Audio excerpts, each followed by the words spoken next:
Bienvenida, bienvenido a esta exploración en profundidad. Hoy nos metemos de lleno en el concepto del mándala.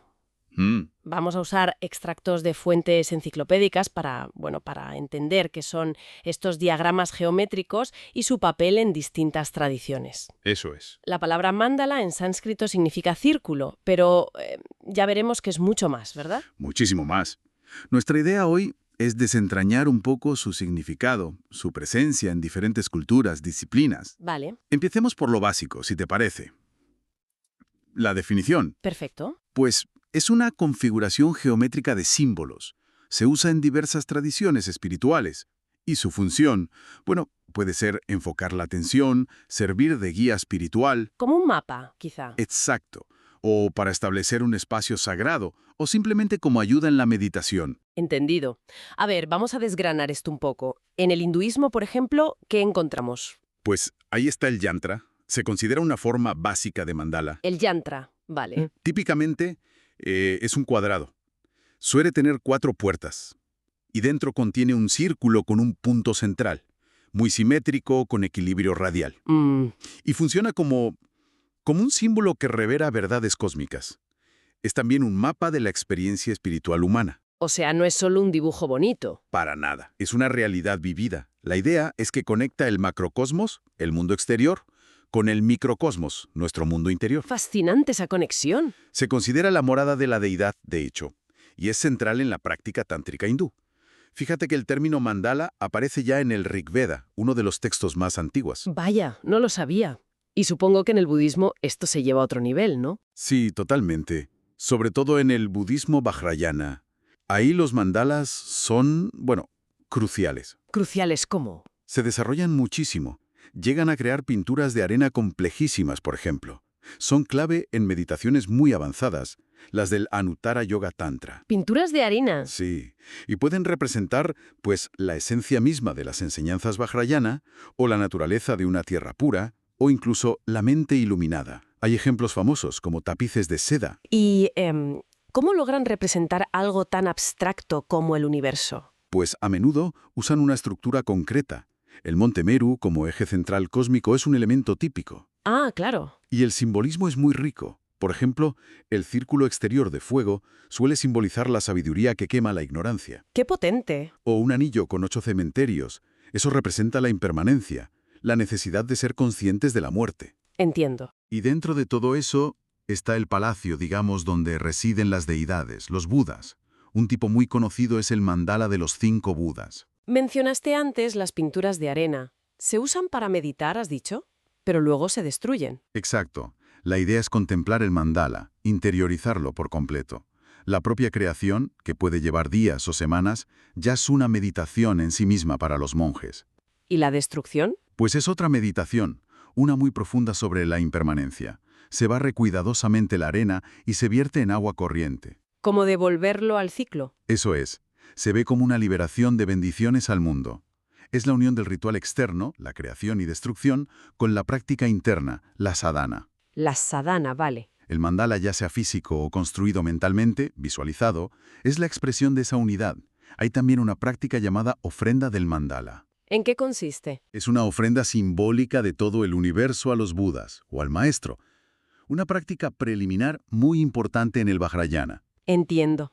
Y aunque el Vajrayana sea muy visual con los mandalas, imagino que no es la única escuela budista que los utiliza. No, claro.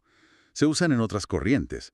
En el Theravada, por ejemplo, hay mandalas que representan a los discípulos de Buda. Ah, mira. En Japón, la escuela Shingon usa 2 mandalas principales, el del reino del útero y el del reino del diamante.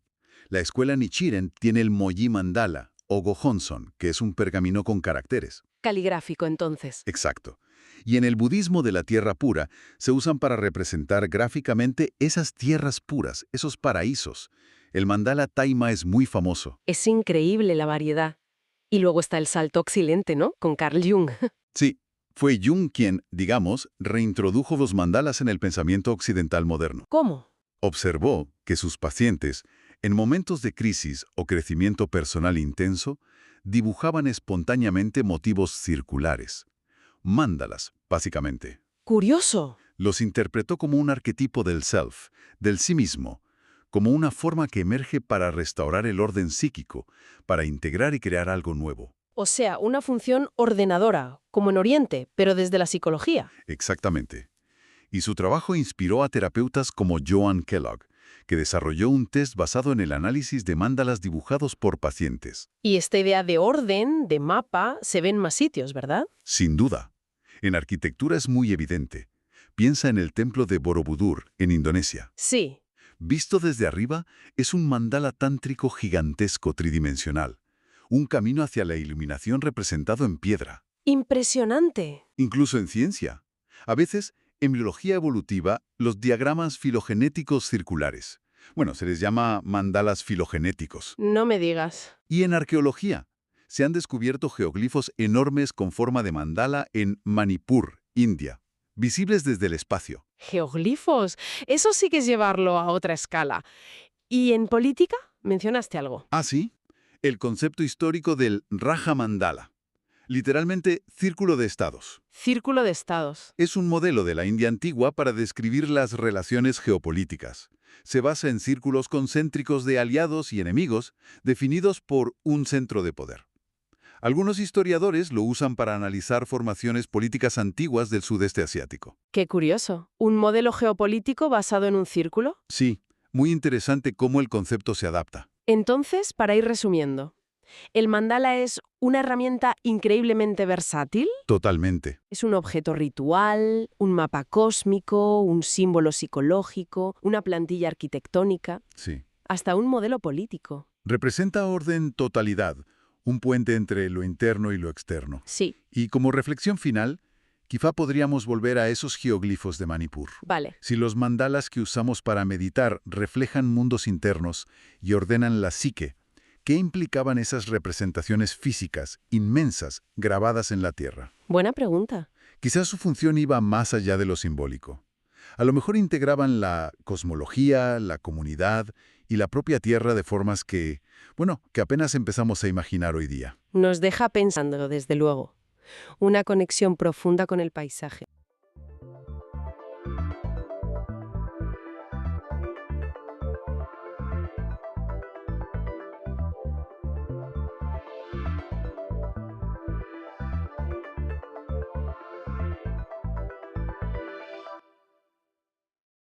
Bienvenidos. Hoy nos metemos de lleno con una figura, una de las más icónicas, yo diría, de la cultura pop. Batman. Sin duda. La idea es analizar un poco, usando como base varios textos de Wikipedia, pues eso, su historia, sus características, su legado. Sí, desentrañar un poco qué tiene este personaje, ¿no? Exacto. ¿Qué lo hace tan especial? Su origen, esa personalidad tan compleja, y cómo sigue ahí, tan presente. Venga, vamos a Gotham. ¡Vamos allá! A ver, empecemos por el principio. Batman surge en 1939. Lo crean Bob Kane y Bill Finger. Y nace un poco a rebufo de Superman, ¿no? Pero muy distinto. muy distinto, desde el minuto uno. Más oscuro. Totalmente. Y esa oscuridad es el núcleo, vamos. Por un lado tienes a Bruce Wayne, el millonario, el playboy, filántropo. La cara pública. Eso es. Pero por otro está Batman. Y Batman nace de un trauma. Ver cómo matan a sus padres delante de él. Uf, tremendo. Y ese juramento que hace de luchar contra el crimen, esa es su verdadera génesis. Y fíjate, lo interesante es esa dualidad. ¿Quién es la máscara? ¿El playboy o el vigilante? Es que ahí está la clave, creo yo. A diferencia de otros héroes, él no tiene poderes. Cero. Nada. Su superpoder, si se puede llamar así, es una mezcla brutal de inteligencia casi de genio, habilidades de detective top, experto en artes marciales. ¿Cuántas serán? 107 kilos, dicen. Una barbaridad. Una locura. Y una forma física al límite. Y claro, la pasta. Mucha pasta para financiar la tecnología. Exacto. Y esa falta de poderes, es un arma de doble filo. Por un lado lo hace vulnerable, cercano, ¿no? Te puedes identificar más. Sí, más humano. Pero por otro, alimenta esa oscuridad, esa obsesión, esa disciplina férrea. No es solo pegar. Es estrategia pura, es psicología, es dedicación absoluta. Hasta el punto de fingir que bebe, ¿no? Para mantener la fachada de Playboy. Claro, porque es abstemio.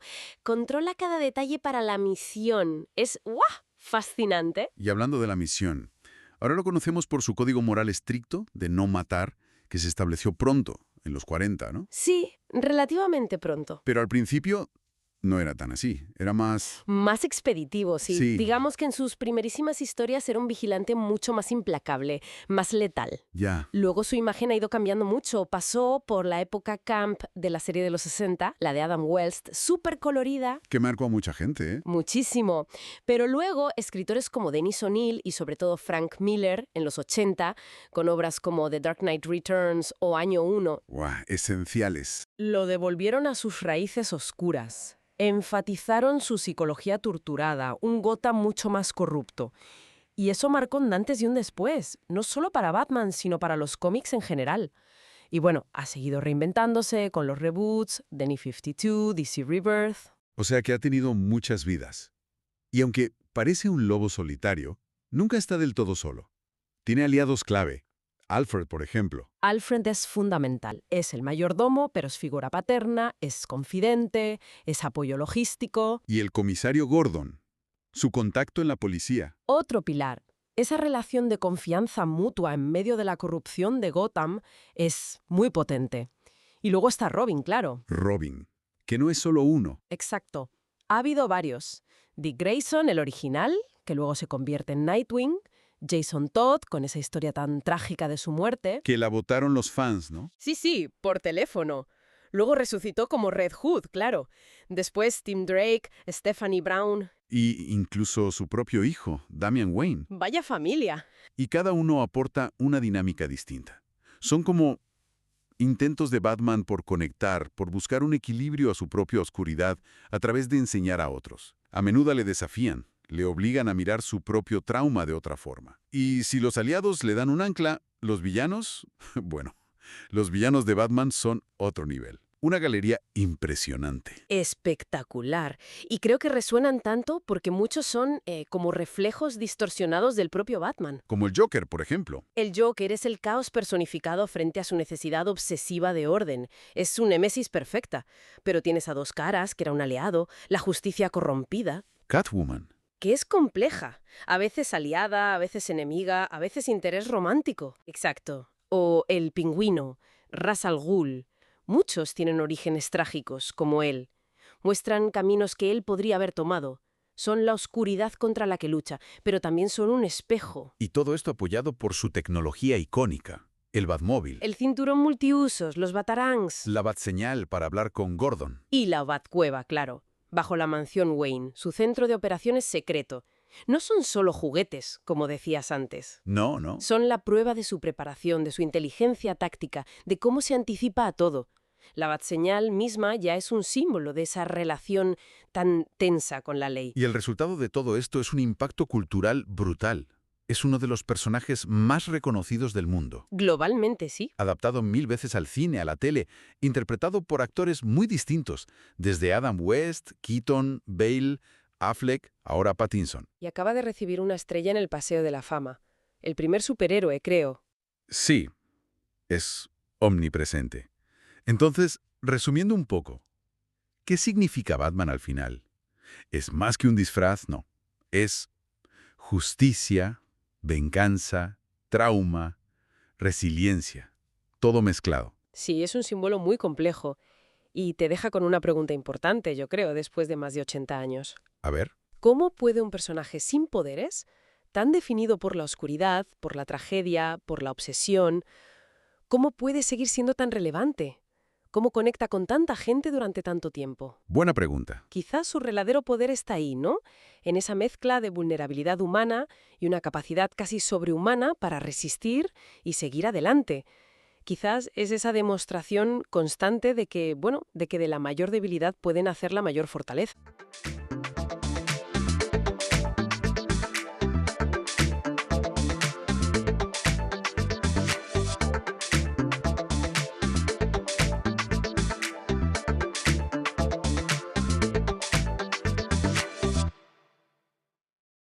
Hola, hoy vamos a hacer una exploración profunda del mundo de los derviches. Nuestra fuente principal es un extracto bastante completo de Wikipedia y bueno, la idea es mirar más allá de esa imagen tan conocida del derviche que gira. Queremos entender mejor quiénes son, de dónde viene el término y toda la diversidad que hay detrás. Exacto. Es que es un término que nos lleva de cabeza al sufismo, a esa vertiente mística del Islam. Y aunque la imagen del giro es muy potente, pues es solo una cara de una tradición espiritual riquísima y a veces un poco a contracorriente, ¿no? Pues empecemos por ahí, por el nombre. Derviche. Viene del persa darvish, y me ha llamado la atención que la raíz significa algo así como necesitado o mendigante, casi como fakir en árabe. ¿Eso quiere decir que todos eran mendigos? Se refiere a los que elijan la pobreza material de forma voluntaria. Pero más allá de eso, esa necesidad es más bien una actitud espiritual. Es reconocer que dependes totalmente de Dios y buscar soltar el ego, lo que llaman el nafs. Ah, vale. No es tanto no tener dinero, sino que el dinero o las posesiones o el propio ego no te posean a ti. Entiendo. Es una pobreza más interior, ¿no? Y buscan a Dios más por la experiencia directa, por la virtud, que por estudiar libros, digamos. Mencionaste lo de mendigar. ¿Cómo funciona eso para que no sea buscar el beneficio propio? Pues es una práctica de humildad, pero muy radical. La idea es que si mendigan, lo que recogen se da a otros pobres. Tienen prohibido usarlo para ellos mismos. Se trata de vencer el orgullo. El poeta Sadi lo dijo de una forma preciosa. Ah, sí. Sí, decía algo como, sé un derviche de corazón y lleva el gorro de Tartaria. O sea que lo importante es lo de dentro, evitar el mal, no la ropa que lleves ni tu estatus aparente. Qué buena esa idea. Derviche de corazón. Y Rumi, que es otro pilar del sufismo, ¿no tenía también alguna imagen sobre esto? Sí, una metáfora muy bonita. Comparaba el corazón, que está vacío de apego a la riqueza, con una vasija. Una vasija sellada pero llena de aire. ¿Y qué pasa? Pues que flota en el mar del mundo, no se hunde. Esa pobreza o ese desapego te da ligereza espiritual. Es lo que te permite, digamos, flotar hacia la unión con Dios, el fana. El fana, esa unión o aniquilación del ego en Dios. Y para llegar ahí, usan prácticas como el dhikr, que es el recuerdo de Dios. ¿Eso es solo rezar o...? El dhikr puede tener muchas formas, ¿eh? A veces son letanías, cantos repetitivos, pero otras veces implica esfuerzos físicos bastante intensos, de hecho, para buscar un estado de trance, de éxtasis. Y aquí es donde entra, claro, la práctica que más se conoce en Occidente. Los derviches giróvagos, la danza esa tan hipnótica, el sufi whirling. Esa misma, que se asocia sobre todo con la orden Mevlevi, en Turquía, la que fundaron los seguidores de Rumi. Forma parte de una ceremonia que llaman Sama. Es todo un ritual bastante complejo, diseñado para ayudar a alcanzar esa experiencia de éxtasis, el mahdub o fana. Y es curioso cómo algo tan íntimo, tan espiritual, se ha convertido también en una atracción turística, aunque para muchos sigue siendo una práctica religiosa muy seria. Claro, pero no todos los derviches giran, ¿verdad? Has mencionado órdenes. Hay mucha variedad. Muchísima. El sufismo es como un gran árbol con muchas ramas. Esas son las tarikas, las órdenes. Tienes a los Bektashi, los Senusi, la Kadiría, la Chishti. Muchísimas. Cada una tiene sus propios linajes, que casi siempre se remontan a grandes santos, a maestros musulmanes importantes, sobre todo al Imán Alí. Y se extendieron por un montón de sitios: norte de África, Oriente Medio, los Balcanes, Asia Central, Irán, India. Y cada una con sus métodos particulares. Exacto. Pueden cambiar la vestimenta, los ritos de iniciación, algunos bastante duros, por cierto, y las prácticas centrales. Algunas se centran más en cantar el Corán, otras usan tambores, otras la meditación en silencio, el canto devocional tipo Qawwali o los giros que decíamos. Históricamente se les asoció mucho con el esoterismo, con la paciencia, el pacifismo. Sin embargo, he leído que el término derviche no siempre se usó para hablar de místicos pacifistas, ¿no? Que a veces tuvo connotaciones militares. Efectivamente. Y ese es un punto importante sobre cómo funcionan las etiquetas, cómo se imponen desde fuera. Hubo escritores occidentales que usaron derviche de una forma muy genérica, muy laxa, casi como un cajón desastre, a veces un poco despectivo, para cualquier grupo islámico que les pareciera, pues, exótico o fanático, incluyendo movimientos armados como el de la guerra maudista en Sudán. Anda. Y resulta que el líder de ese movimiento, Muhammad Ahmad al-Maghli, prohibió que llamaran derviches a sus seguidores. Él usaba otro término, ansar, ¿no? Justo eso. Ansar, que significa auxiliares. Pero los británicos, que eran sus enemigos, siguieron R que R llamándolos derviches. Y a veces, fíjate, hasta con una especie de admiración a regañadientes por lo valientes que eran luchando. Esto demuestra cómo una palabra puede acabar distorsionada, usada con fines políticos o militares que no tienen nada que ver con su origen espiritual. Y hoy en día, ¿cómo se ven estas prácticas dentro del Islam en general? Pues, en general, las órdenes sufías y sus miembros suelen ser aceptados por el sunismo tradicional. Pero sí que hay corrientes, digamos, más literalistas o puritanas, como ciertos grupos deobandis o salafis, que critican algunas prácticas. Sobre todo el sama, el kawali, los giros. Las ven como innovaciones que no son islámicas, lo que llaman bid'a. Ya para ir terminando, también han sido fuente de inspiración en la literatura, ¿verdad? Sin duda, hay obras muy conocidas como Muerte y el derviche, de Mesha Selimovic, o El derviche, de Francesc Cassan, que exploran la figura desde ángulos muy distintos. Muestra la fascinación que sigue despertando. Muy bien, pues hagamos un pequeño resumen. Los derviches son místicos sufíes. Buscan unirse a Dios a través del amor, el servicio y, muy importante, el desapego del ego. La pobreza es central, pero más como una actitud interior que solo como falta de bienes materiales. El giro es lo más famoso, quizá, pero solo es una práctica entre muchas. Hay una diversidad enorme de órdenes con una historia muy rica. Y el propio término derviche ha tenido una historia complicada, a veces mal usado o malentendido. Perfectamente resumido. Y quizá, para dejar una idea ahí flotando, podríamos volver a esa frase de Sadi, ¿no? La distinción entre ser derviche de corazón y las formas externas o las etiquetas que nos ponen otros. Pensando en esto, ¿qué nos sugiere sobre esa tensión, que es universal, entre la esencia de una búsqueda espiritual o de una identidad personal? ¿Y cómo se percibe desde fuera? ¿Cómo se categoriza o incluso cómo se utiliza por otro?